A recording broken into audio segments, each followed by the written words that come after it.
Nanti kamu mau pulang dari sini kamu tuh nanti jadi kuntilanak. Ibunya ini bekas lurah. Biarin. Yang penting saya bisa kaya, bisa bagian anak. Carilah makan kamu di situ. Carilah yang baru melahirkan. Begitu kamu pulang, lihatlah tempat ritual kamu nanti akan dipenuhi uang. Begitu dilihat, satu kamar itu uang semua itu. Saya mendengarnya pun sampai subhanallah. Itu yang disaksikan anaknya, Mang. Benar-benar semuanya nyata gitu. Mas, saya mau hibahkan keris katanya. Dan itu pasti keris mahal karena looknya pun 13. Bisa dinamakan kalau keris panjang tersebut kan Bimo Kudro, Mang. Dibakar rumahnya. Untungnya saja anaknya dan suaminya ini pergi, Bang. Pergi membawa tas, membawa uang, dan itu hanya tas 2 yang bawa sama berkas kayak sertifikat rumah itu dibawanya itu, dan itu diakui sama Pak Pandi itu. Gegernya desa itu. Geger, Bang. Dan itu banyak sekali yang mengetahui, Bang. Di malam gelap terdengar suara tawa yang hampa. Seorang manusia mencari jalan goib demi harta, memohon kekayaan tanpa memikirkan akibatnya, dengan merubah diri menjadi wujud tak kasat mata, mencari jiwa lemah yang jadi santapan ritualnya. Harta pun datang dengan tangis di seluruh desa. Sebuah teror goib yang membawa kutukan kelam ini menjadi pengalaman tak terlupakan bagi Mas Ruli.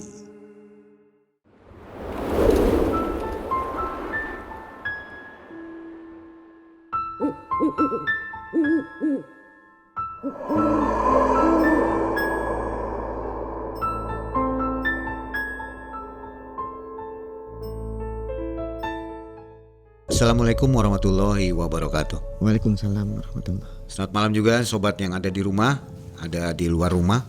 Mudah-mudahan semua sehat ya. Dan seperti biasa kita doakan semua rezekinya melimpah. Amin.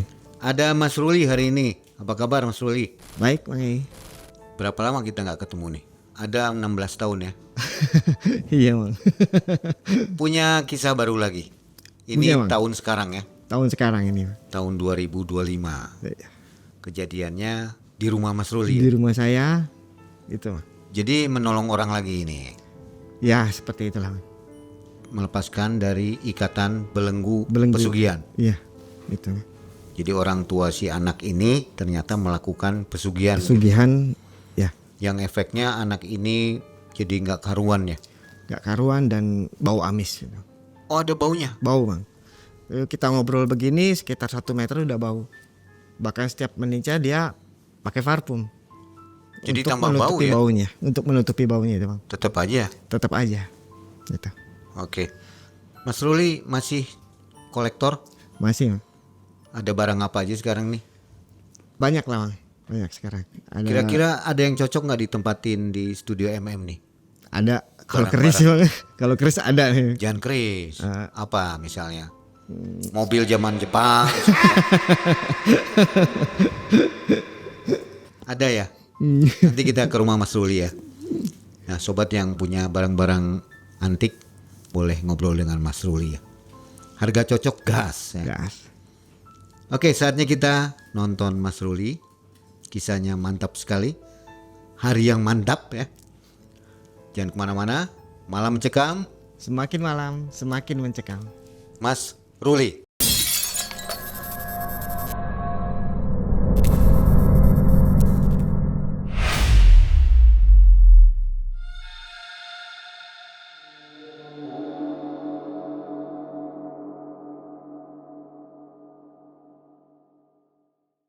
Begini, Bang.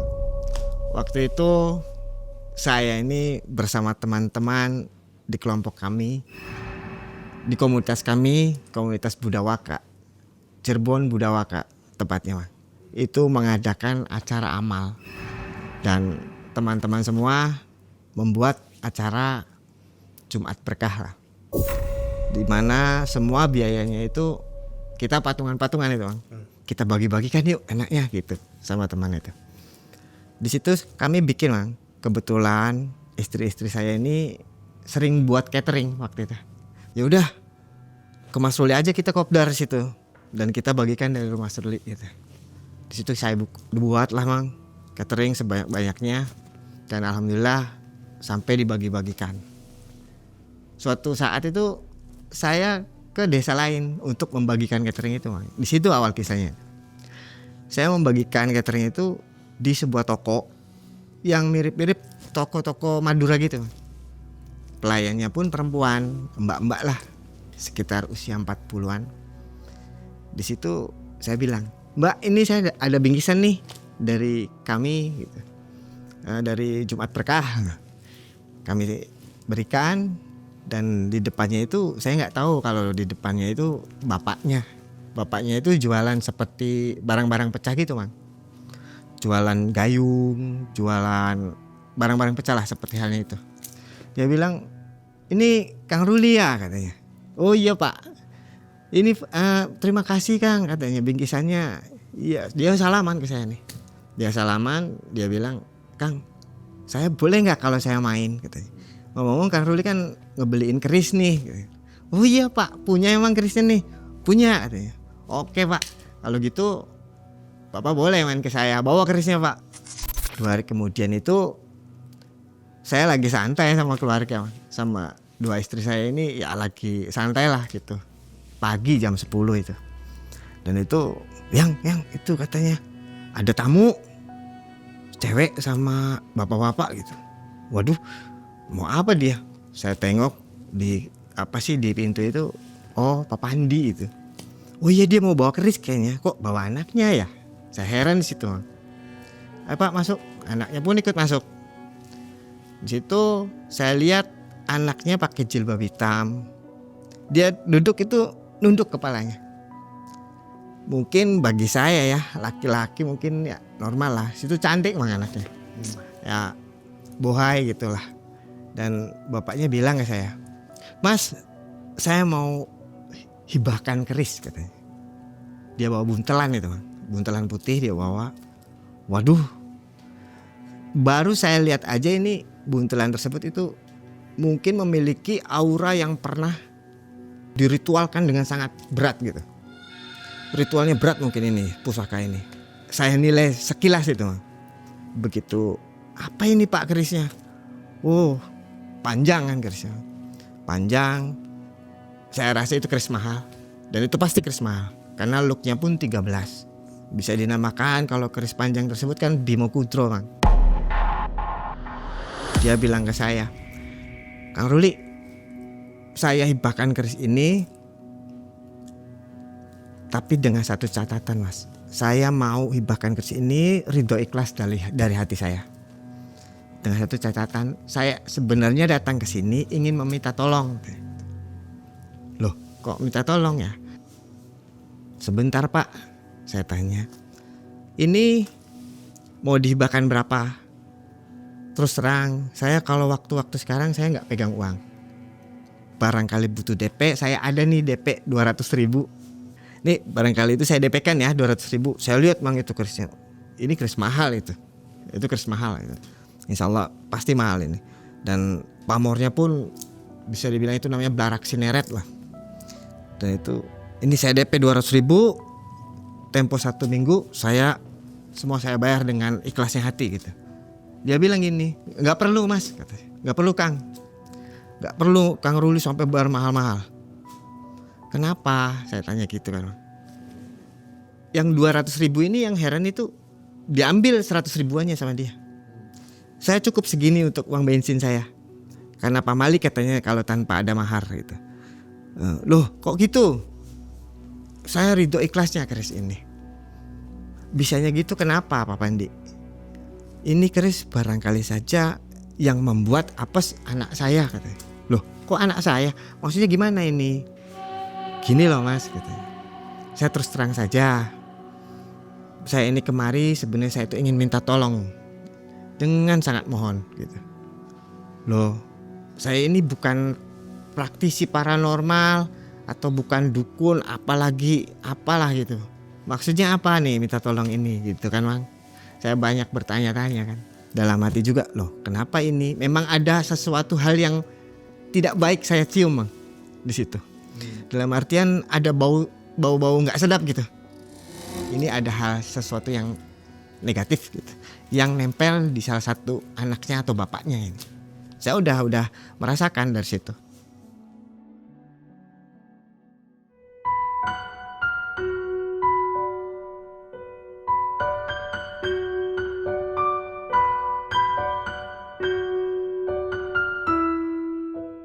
Bapaknya bilang, Pak Pandi itu, gini loh mas, saya tuh minta tolong, saya kasihan ke anak saya. Anak saya udah usia 40 tahun, Iin namanya. Gitu. Usia 40 tahun ini dia belum punya pacar, belum punya anak, katanya. Belum punya suami maksudnya. Itu si Iin ini nunduk aja, nunduk aja. Terus gimana Pak, saya tanya gitu. Entahlah ini gara-gara apa, apakah gara-gara keris ini ataupun entah apa, katanya. Saya mau meminta tolongnya ke Mas Ruli. Dan saya ini tanya balik ke mereka. Ini ada sesuatu hal yang disembunyikan, kata saya.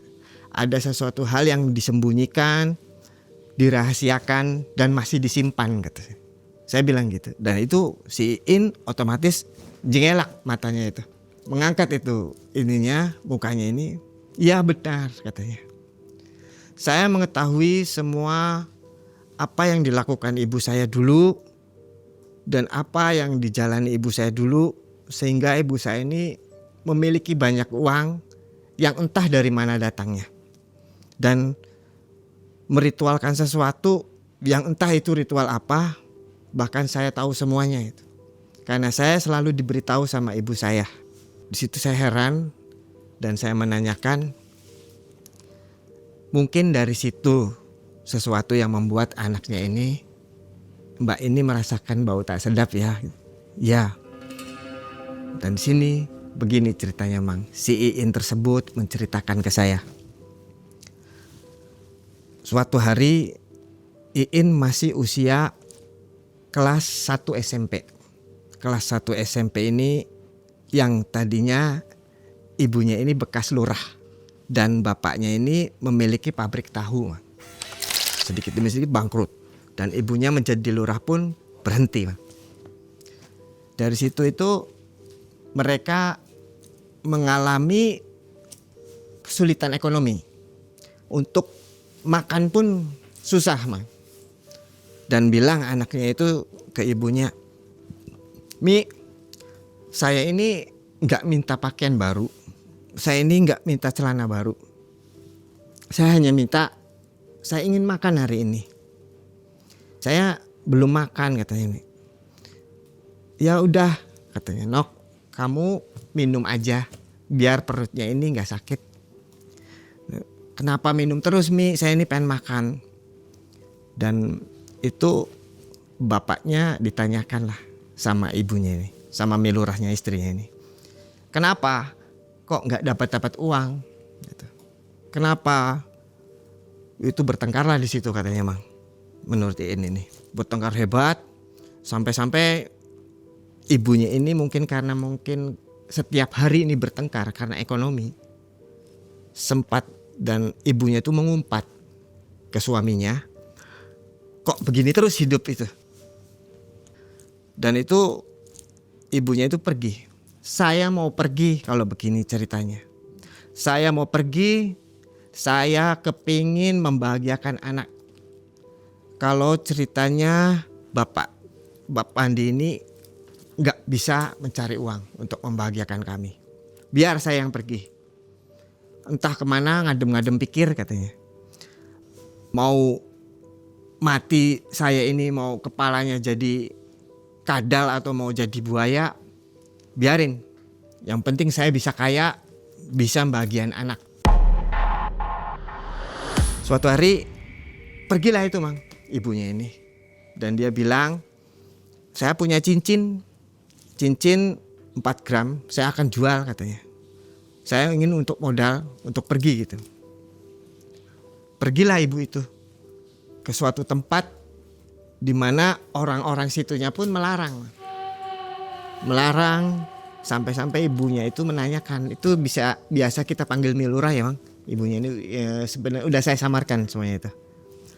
Dan tanyalah ke salah satu daerah ini, ibunya itu, Mang kalau jalan ke gua itu kemana gitu.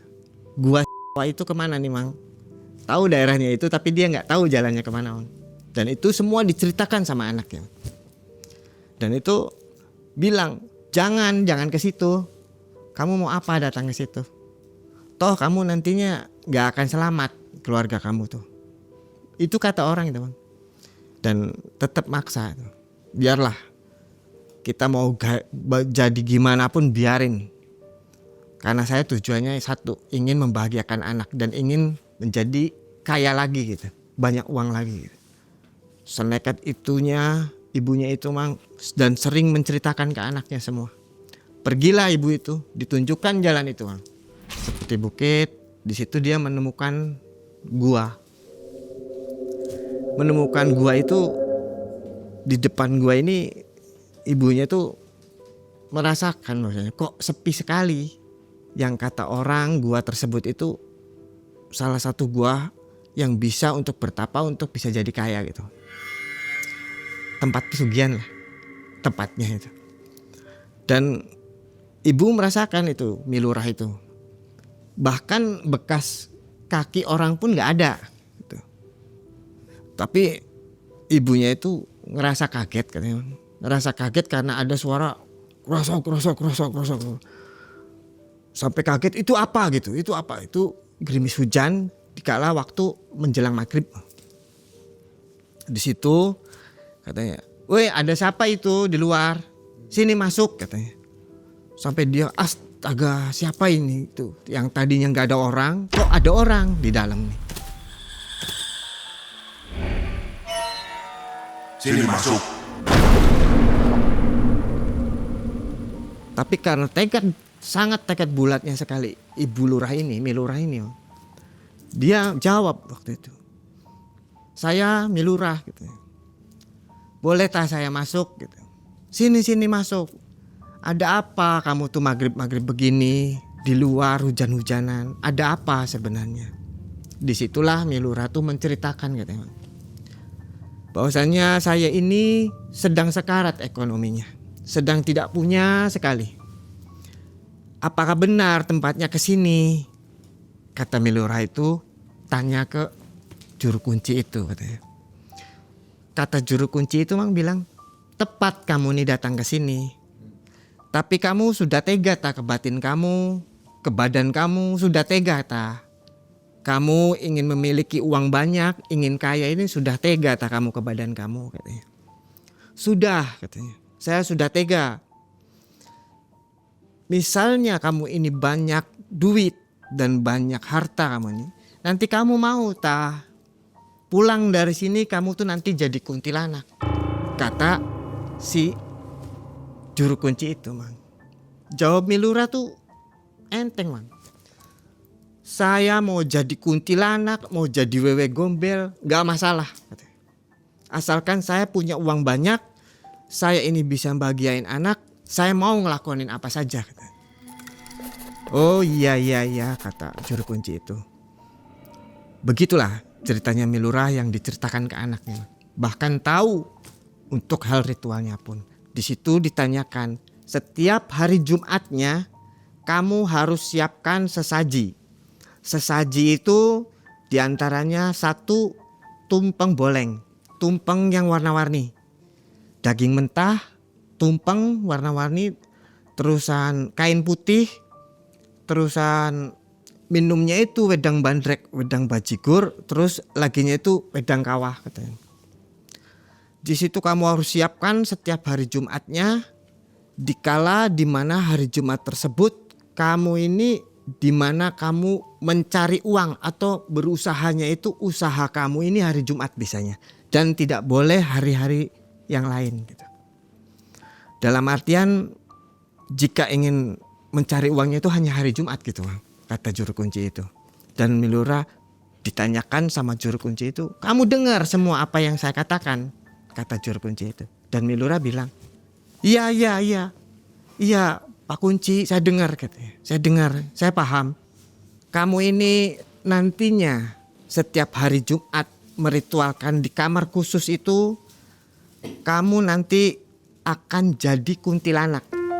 Setelah memakai kain putih itu, setelah ritual selesai jam 11:30, kamu nanti akan menjadi kuntilanak. Dengan disobek kain putih itu dipakaikan gitu. Dan di situ dia mengangguk. Siap katanya. Enggak apa-apa saya jadi kuntilanak. Dan juru kunci itu menjawab, tahukah kuntilanak ini kalau makan apa? Enggak tahu katanya. Pak Kunci, dan kamu siapkah nanti? Siap katanya. Kuntilanak ini nanti makannya itu. Jadi kamu siapkah nantinya? Setiap hari Jumat di mana kamu pergi mencari uang, itu tugas kamu hanya satu. Mencari orang yang mau melahirkan. Ambil anaknya, makan kamu di situ. Apakah kamu mau? Katanya. Gak apa-apa, mau saya. Saya makan katanya. Jika kamu begitu, baiklah. Saya akan memberikan sesuatu agar orang-orang tidak bisa melihat kamu. Agar orang-orang tidak bisa melihat kamu dan kamu bisa menyerupai apa saja gitu. Dikasihlah sama juru kunci ini satu buntel rambut panjang itu. Dalam artian tinggi dia berapa itu rambutnya segitu lagi panjangnya. Dan di situ apa fungsinya katanya. Kamu kan sudah saya jelaskan. Itu rambut fungsinya nanti kamu pakai setelah kamu ritual. Kamu pakai rambut itu dan kamu menghelaikan napas aja kamu ini terbang. Selayaknya kamu ini kuntilanak. Carilah makan kamu di situ. Carilah yang baru melahirkan. Makanlah itu. Begitu kamu pulang, lihatlah tempat ritual kamu nanti akan dipenuhi uang. Itu Milurah menyampaikan ke anaknya sedetail mungkin. Sehingga anaknya pun bercerita semuanya tentang ibunya kepada saya. Waktu itu diiyakan dan disetujui sama Milurahnya. Diberikanlah rambut itu, pulanglah. Pulang kembali ke rumahnya ini Itu kata anaknya nih, Mimi dari mana 4 hari ini kok gak pulang-pulang gitu. Dari mana? Loh, saya ini berangkat itu pagi, disangkanya itu Saya itu berangkat pagi dan ini jam 4:30, itu kan cuma sehari, pikir ibunya. Dengan sedikit membentak Iin anaknya itu. Dan itu bilang Iinnya itu, Mimi itu udah pergi 4 hari yang lalu katanya. Sampai-sampai Mimi itu mengabaikan semua kewajiban Mimi ke suaminya gitu. Udah, diam kamu. Yang penting nanti kamu banyak uang, kamu bisa beli segalanya. Kamu apa yang kamu minta untuk sekolah kamu bisa lanjutkan lagi. Tenang aja. Nanti akan saya beri semua. Di situ anaknya pun hanya mengangguk. Menuruti saja, Iya, Nok Iin ini nanti akan saya kasih tahu. Apa saja yang Mimi lakukan, apa saja yang Mimi kerjakan sehingga mendapatkan uang banyak, nanti saya akan kasih tahu ke kamu. Iya, Mi.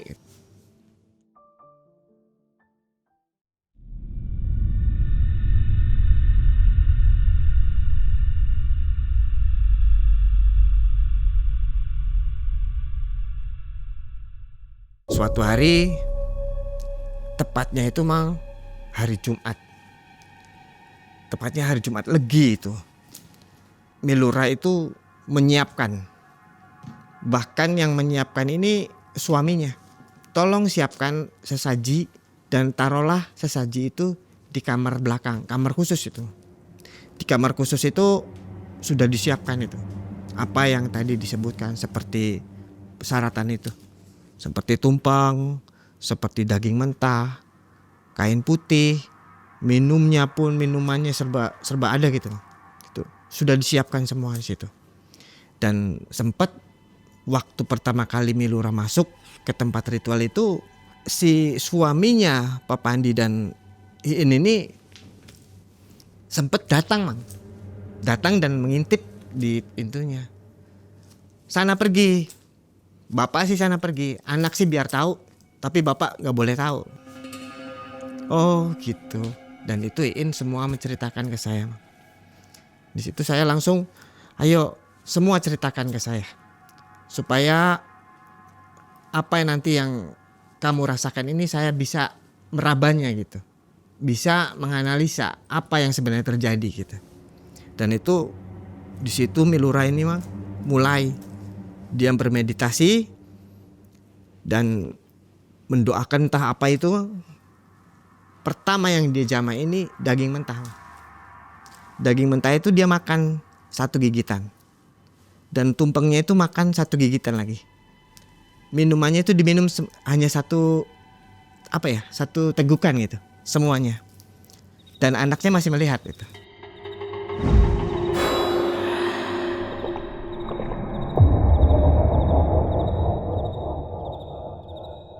Ibu Lurah ini bangun dan mengambil kain putih itu yang sebagian dari persyaratan itu, Mang. Dia potong kain putih itu dengan pas kepala aja. Pakaikan ke dia telah bulat, itu anaknya suruh pergi. Dan dia bilang, "Nih, In, saya titip kain ini. Kain yang tadinya dipakai ke Milurahnya untuk ritual ini diberikan ke anaknya." Dan itu dia pakaikan kain putih yang ada di situ, Mang. Itu sama sih sebenarnya warnanya putih, Mang. Jadi kasihkan ke Iin ini. Nah, di situ Iin nggak boleh lihat, pergi sana. Dan Milurah pun pergi dari pintu belakang dan itu memakai rambut dia sambil jalan itu, Mang. Sambil jalan dia ini memakai rambut yang panjangnya ini sebadan dianya ini. Begitu dipakaikan dia ini, Mang, dia terbang sambil ketawa. Selayaknya kuntilanak aja. Terbanglah dia ini sampai anaknya pun masih melihat itu.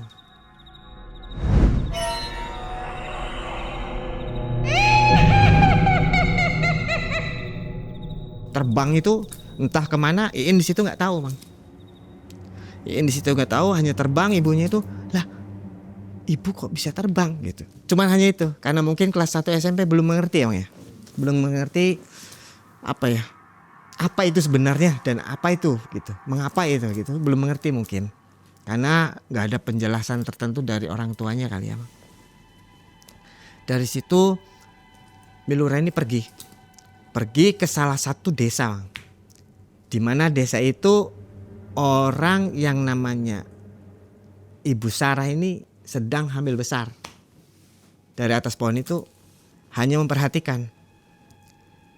Ini lagi hamil besar kayaknya.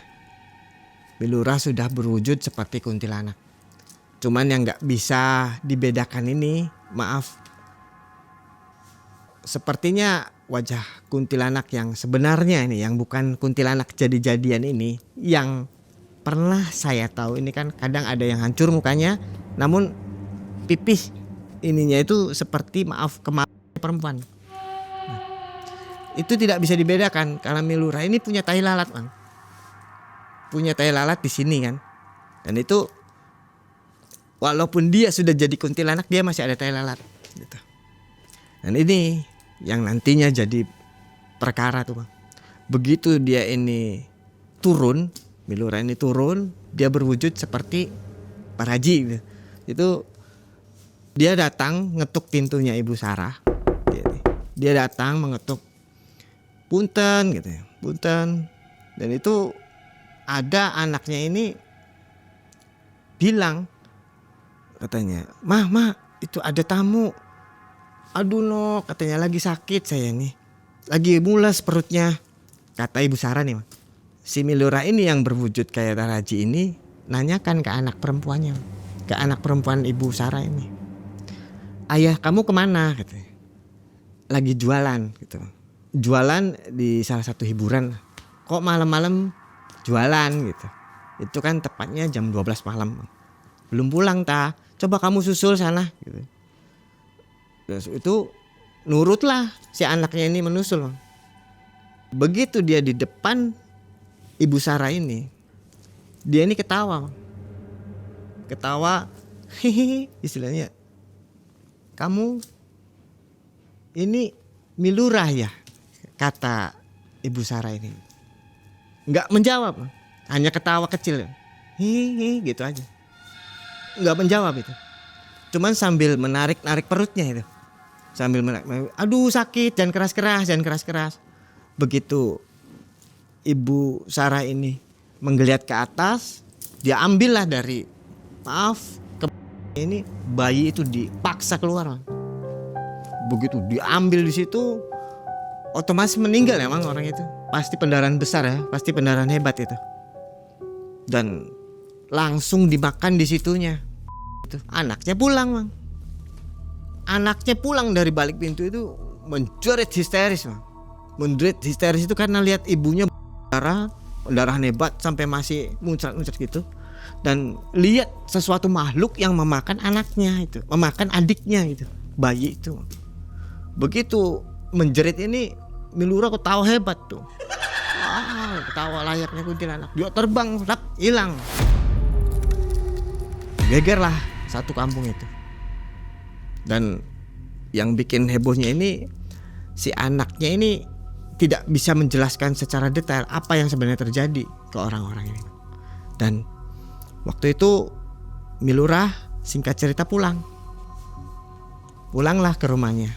Dan anaknya nanyakan dari pintu belakang itu keluar, masuk gitu ya Milurah itu. In, sini In. Kamu mau tahu nggak nih? Saya nanti punya uang banyak gitu. Ngomong ke anaknya tuh. Wow, Mimi itu uang dari mana gitu? Dibangunkan anaknya. Kenapa ini mengetahui semuanya ini? Karena ibunya ini memberitahu semuanya.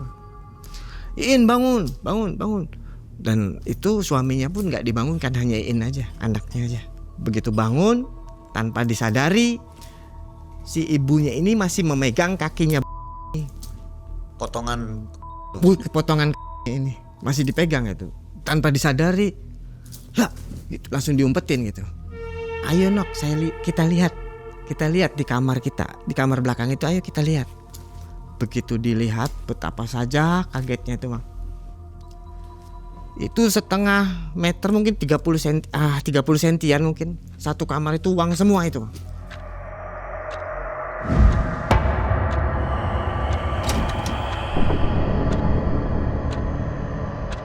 Begitu anaknya meleng mata, begitu anaknya ini apa ya namanya ya, bersilap mata ke melihat uang itu, ibunya semua menghabiskan yang dimakan, yang tertinggal di tangannya itu.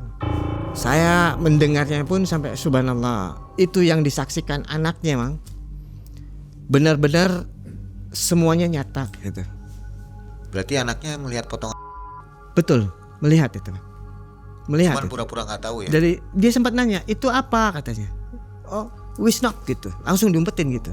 Dan itu karena mungkin nggak ngerti, yang dilihat kan dialingin mungkin, Bang. Dialingin, itu lihatlah uang saya, uang kita banyak. Itu kayak mendadak, Bang. Bener-bener kayak mendadak di situ. Iin pun sekolah lagi. Bapaknya pun pabriknya jalan lagi, Bang. Pabrik tahunya. Pertama kali yang dilakukan untuk seminggu ke depan ini, Ibu Lurah ini apa, Bang? Membeli mobil. Bahkan sepantaran seumuran anaknya ini yang sekolah SMP, Bang, gak ada yang membawa kendaraan. Paling tidak sepeda ya, Bang. Itu sudah membeli motor, sudah membawa motor. Dan itu bagi warga-warga semua ini kaget gitu. Dari manakah uang itu? Tapi mungkin takut untuk menuduh atau apa, mungkin takut gitu.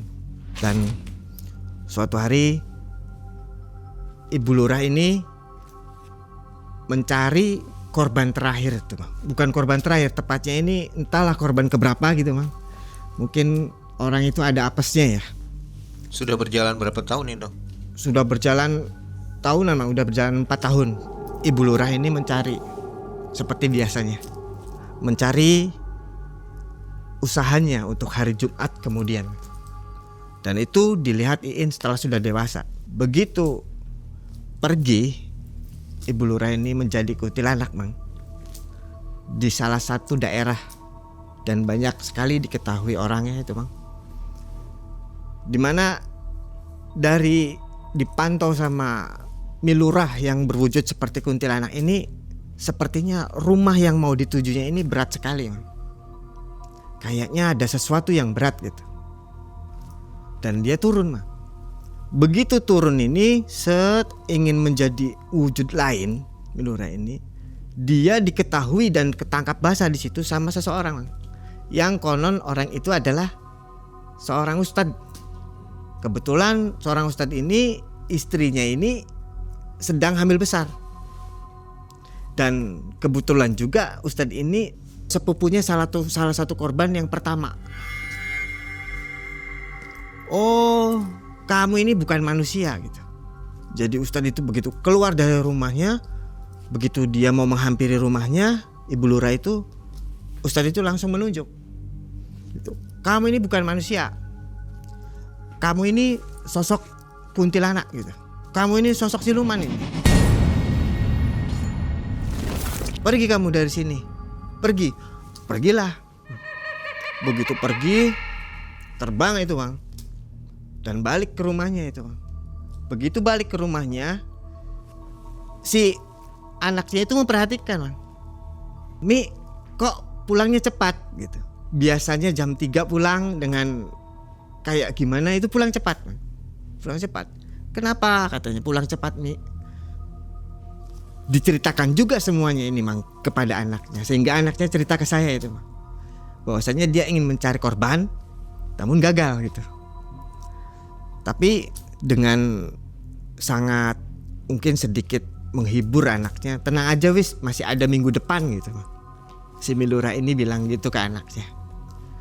Namun sebelum semuanya terjadi, Mang, itu dari pihak Pak Ustadz ini mungkin sedikit ingin membasmi, Mang, yang begitu. Sehingga mereka mengumpulkan warga dan woro-woro keluarga gitu, Mang. Istilahnya itu rumah baru yang di sana itu, dan sosok yang menghantui, yang meneror warga, yang memakan itu adalah Milurah. Karena yang sempat ditemui oleh Ustadz ini itu ada tai lalatnya, Mang. Dan tidak ada orang lagi selain orang itu gitu. Begitu Ustadz ini mengumpulkan warga, datanglah berbondong-bondong ke rumahnya Milurah, Mang. Itu tengah malam tepatnya, sesudah Milurah itu pulang ke rumahnya. Jadi sebelum paginya itu udah didatangin dulu sama warga. Sudah datangin sama warga, sudah ditanyakan itu. Dan maksud Ustadz itu mau ngobrol baik-baik gitu. Apa yang sebenarnya terjadi gitu. Sebenarnya mau gitu, Mang. Namun begitu digedor pintunya, begitu dibuka sama suaminya ditanyakan, "Mana Milurah? Saya mau ngobrol." Warga sih sudah panik, sudah ingin gimana gitu, karena sudah mendapat omongan sih, Mang, bahwasanya sosok yang meneror warga, meneror kampung itu, yang memakan itu, Mang, sosok Milurah itu. Dan begitu digedor ditanyakan, bapaknya ini menutupi, gak ada, Milurah lagi gak ada, gak mungkin gitu. Tadi saya lihat pulang gitu. Oh, jadi bapaknya belum tahu atau sudah tahu? Sudah tahu, Mang. Sudah tahu, cuman samar-samar tahunya itu. Si Iin anaknya ini sering bilang, Mang, ke bapaknya itu. Dan Ustadz ini kebetulan si Iin anaknya Milurah ini masih bangun, ditanyakan, "Kalau Milurah mana?" katanya. "Itu ada di kamar," kata Iin anaknya ini. Sempat Milurah ini mendengar, Mang, percakapan itu. Dia langsung lari ke kamarnya dan berubah wujud, dipakailah rambutnya yang panjang itu, dipakailah di situ dan berubah wujud lah di situ. Berubah wujud, jadi karena ngedadak begitu mungkin dia langsung lepaskan pakaiannya semua, Mang. Dan itu dilepaskan semua yang bulat. Yang anaknya tahu itu bulat langsung pakaikan kain yang untuk persyaratan itu, pakaikan, rambutnya pun diikatkan, Mang. Begitu diikatkan, otomatis itu berwujud Mang, berwujud seperti kuntilanak. Dan Ustadz itu masuk ke kamar itu, dan yang dilihat itu bukan Milura tapi perwujudan dari kuntilanak itu Mang. Ketawa itu, sampai ketawa itu ketawa kuntilanak aja gitu. Oh, ini yang menjadikan teror warga itu.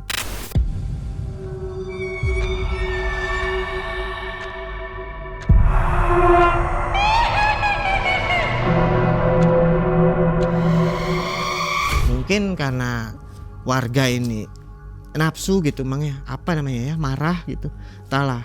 Sampai-sampai bapaknya dan anaknya ini ngambil berkas-berkas semua, kabur kan Mang. Anak sama itu dari pintu belakang, bawa berkas-berkasnya semua, sampai sertifikat rumah pun dibawa katanya Mang. Nah, itu entahlah terjadi apa, yang konon katanya Milura ini meninggal dan dibakar rumahnya. Untungnya saja anaknya dan suaminya ini pergi Bang. Pergi membawa tas, membawa uang, dan itu hanya tas 2 yang bawa, sama berkas kayak sertifikat rumah itu dibawanya itu. Dan itu diakui sama Pak Pandi itu, yang begitu ngobrol di rumah saya itu, dan anaknya ini menceritakan semua apa yang terjadi, sampai-sampai Pak Pandinya pun mengiyakan semua ceritanya.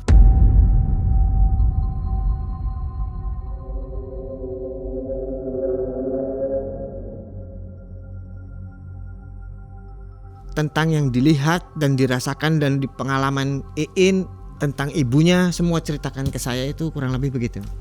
Itu korbannya harus berapa tahun sekali?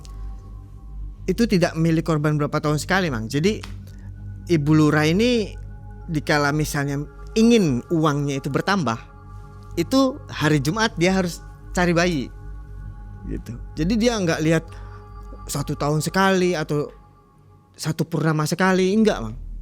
Jadi itu perjanjiannya itu, jika kamu ingin uang itu bertambah, kamu setiap Jumat aja pergilah cari bayi. Oke, nggak ada jangka waktunya ya? Jangka waktunya nggak ada itu. Dan semua Iin menceritakan ke saya, dan saya simpulkan itu waktu itu. Saya simpulkan, subhanallah, misalnya yang membuat apes anaknya ini bukanlah keris tuh. Yang membuat Iin itu bau badannya ataupun kena karmanya ibunya itu bukan keris Mang, tapi salah satu kain yang sering dipakai sama anaknya, yang sering dijadikan selimut itu Mang, yang menjadikan anak ini apa ya namanya itu, ketimpaan karmanya itu, kena karmanya dari ibunya itu.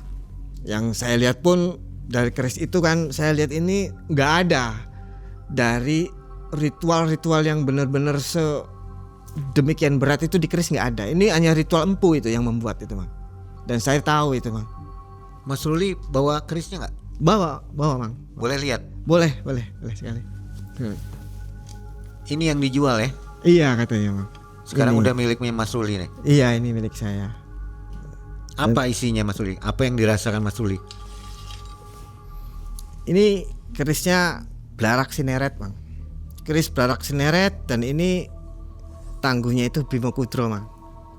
Itu looknya 13 sampai ujung ini. Ini Bimo Kudro, dan ini Blarak Sineret itu keris langka Mang. Fungsinya? Fungsinya ini kita bisa mengetahui di sini itu ada santet atau teluh Mang. Jadi akan terbakar itu. Dan ini seringnya itu dipakai oleh para dukun-dukun itu, dengan gonjonya ini sering berputar sendiri Mang. Pak Pandi dapat dari mana ini? Nah sebenarnya ini Pak Pandi ini milik orang tuanya Mang. Warisan. Bukan hasil tapanya dari Milura itu. Jadi yang diyakini itu keris ini. Namun yang sebenarnya itu bukan kerisnya Mang, tapi kain itu Mang. Ya. Yang membuat anaknya ini menimpa karma ibunya gitu. Justru keris ini nggak punya efek ya? Iya, keris ini nggak punya efek, bahkan energinya pun bagus Mang. Positif. Ini bisa bisa mengetahui kita tempat ini ada teluh atau santet, itu udah tahu kita tuh Mang. Gitu. Mungkin orang-orang zaman dulu dengan dicirikannya dengan tangguhnya itu atau gonjonya ini berputar sendiri Mang. Bisa berdiri. Ini bisa kayak dengan warangka tapi ya Mang ya. Oke. Kita dengan warangka. Mas, kenapa ini bisa berdiri kayak gini Mas? Mungkin dari faktor empu zaman dulu itu mereka membuatnya sangat sempurna. Dan kenapa dibilang empu sakti ya karena bisa menyeimbangkan salah satu benda-benda besi menjadi seimbang dalam satu titik gitu.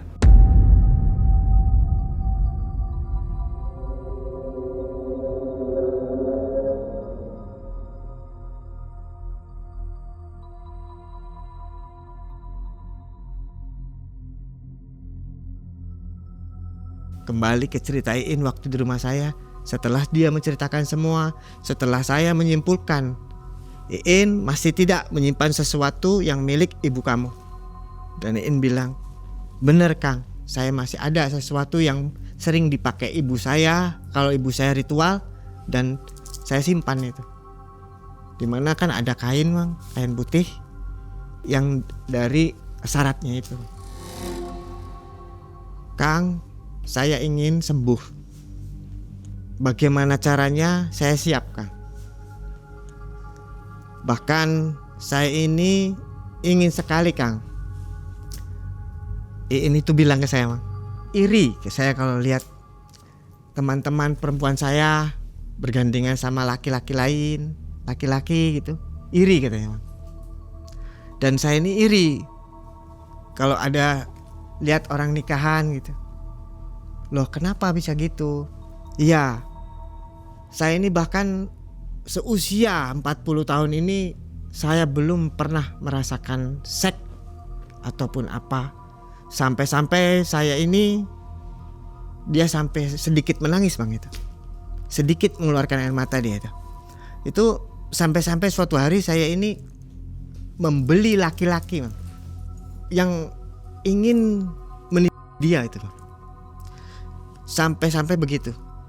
Dia bercerita ke saya dan bapaknya hanya menunduk. Dia dijodohkan, bahkan dia pacaran pun tidak bisa. Karena laki-laki itu pasti kabur katanya, dengan bau aroma dari Iin tersebut. Dan di situ dia membeli laki-laki katanya. Dia sampai sudah check in ke hotel. Di situ dia sudah siapkan semuanya. Laki-laki tersebut itu berbalik dan pulang kembali katanya. Saking dia ini ingin sekali tahu merasakannya itu, dia semua cerita ke saya Bang. Ini semua cerita ke saya. Sampai dia itu masih di situ Bang, di salah satu kamar hotel itu Bang. Laki-laki itunya pergi. Bahkan sudah dibayar, sudah ditransfer itu. Dia nangis di saya Bang, sejadi-jadinya dia nangis. Bahkan ada kedua istri saya Bang ya menghampiri. Dia membuka kerudungnya.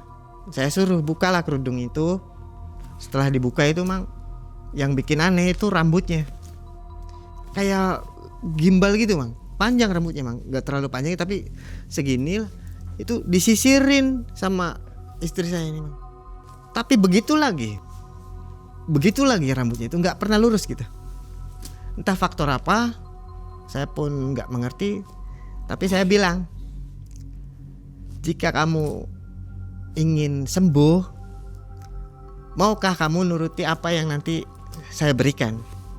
Nanti saya akan tanya sama guru saya.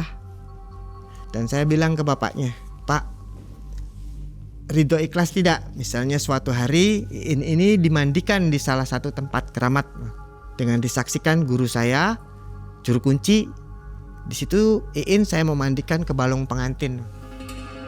Dimana di balong pengantin ini, di situ letaknya banyak sekali orang-orang yang belum nikah mencari jodoh. Di situ banyak yang mandi di situ, Bang. Dan itu khusus dimandikan itu.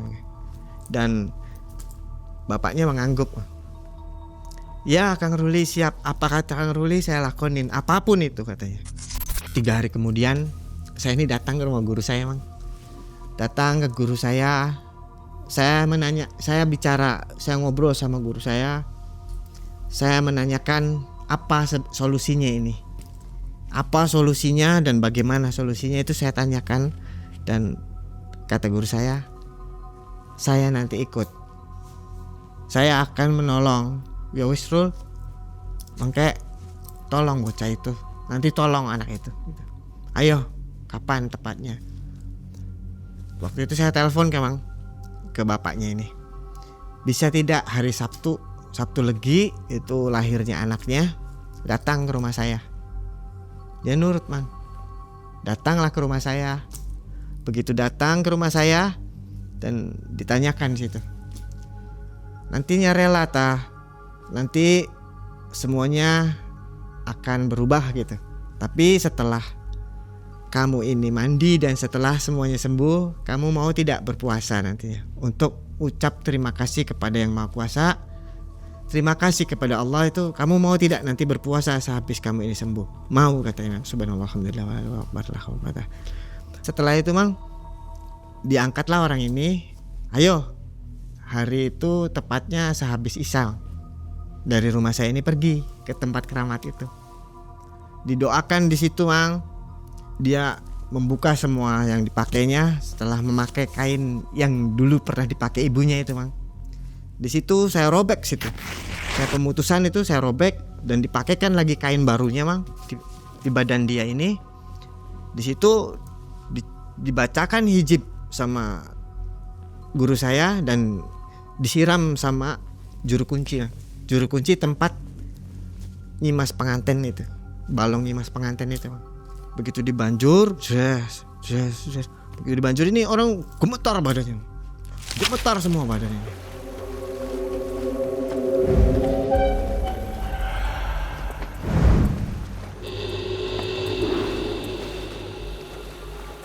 Siraman pertama ini bau hanyir, sangat amat itu bau hanyir itu.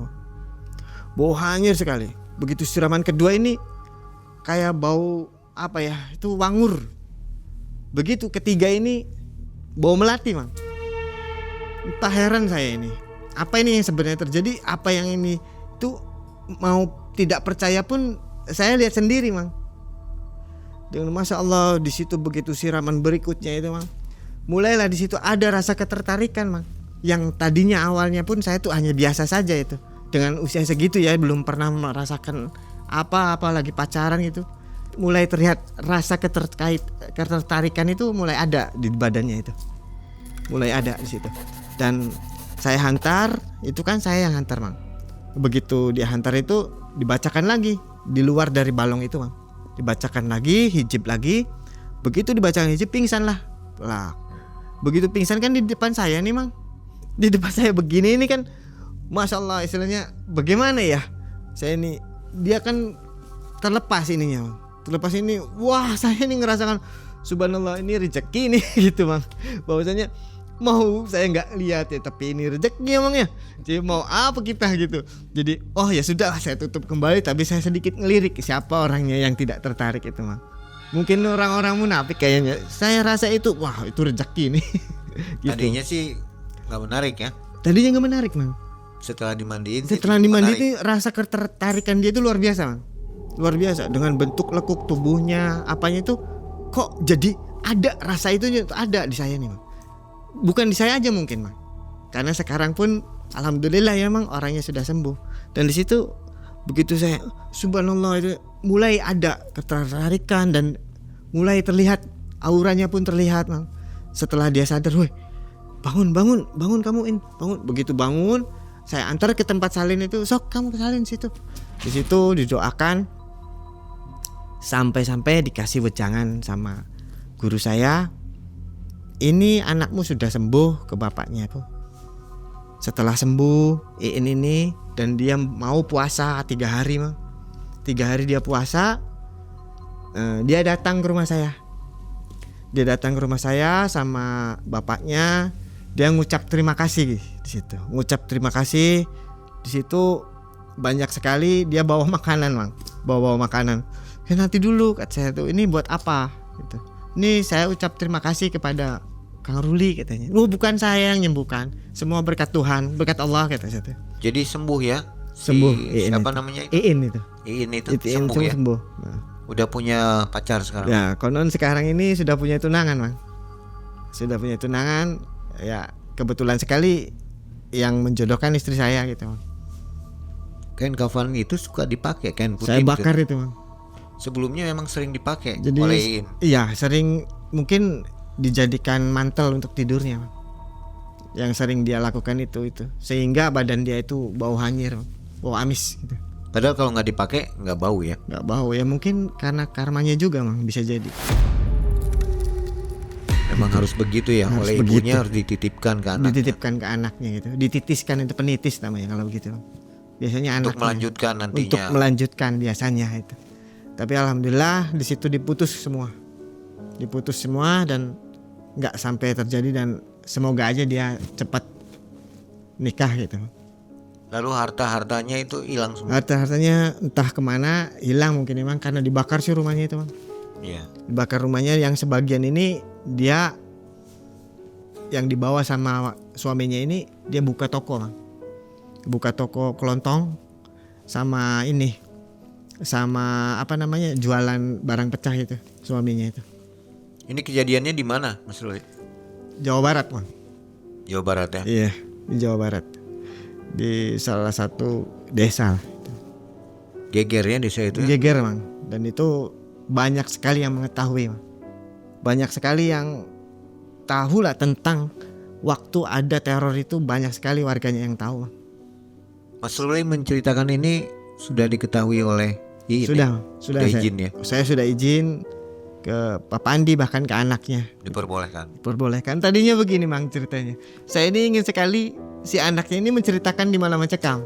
Iya. Gitu. Namun dia nggak bisa, Bang.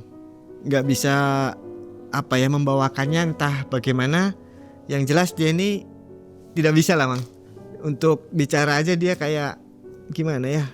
Kurang lah. Bersosialisasinya pun kurang dia, Bang. Oke, jadi kalau mau kaya dapat uang lalu cari bayi gitu ya. Iya. Setiap Jumatnya itu dia harus keluar dan mencari makan, dan khusus makannya itu banyak, Bang. Sobat, nanti kalau penasaran kisah ini masih ada yang belum digali di sini ya. Iya. Nanti sama Mbak Bila di BTS. Si Krisnya Mas Ruli ini bisa tahu kalau misalnya ada santet atau teluh di sekitarnya dia gitu. Betul. Boleh dikasih lihat? Boleh. Begini. Oke, ada di sini nih kerisnya. Ya, ini keris yang diyakini oleh suaminya Milura itu, bahwasannya katanya keris ini yang membuat anaknya ini demikian ya. Keris ini tangguh Mataram. Tangguhnya itu tangguh Mataram. Pertemuan Mas Ruli dengan Pak Pandi membawanya pada kisah yang lebih gelap dari malam. Dan kini anaknya hidup dalam bayangan ibunya. Hingga Mas Ruli datang untuk memutus perjanjiannya. Air berubah menjadi 3 bau. Dari bau anyir berganti wangi melati. Itu merupakan tanda pembebasan. Ketika doa dibacakan di kuburan Milurah, api muncul secara tiba-tiba. Begitulah akhir bagi mereka yang mencari harta melalui jalan yang menelan nyawa manusia. Info untuk sobat semua yang belum mencet tombol gabung dan belum masuk ke member area, silakan jalan-jalan di situ untuk nonton kisah-kisah yang tidak ada di video regular ya. Karena di sana ada kisah mistis yang tidak bisa ditampilkan di sini. Oke, mudah-mudahan sobat suka dengan fitur tambahan dari Malam Cekam.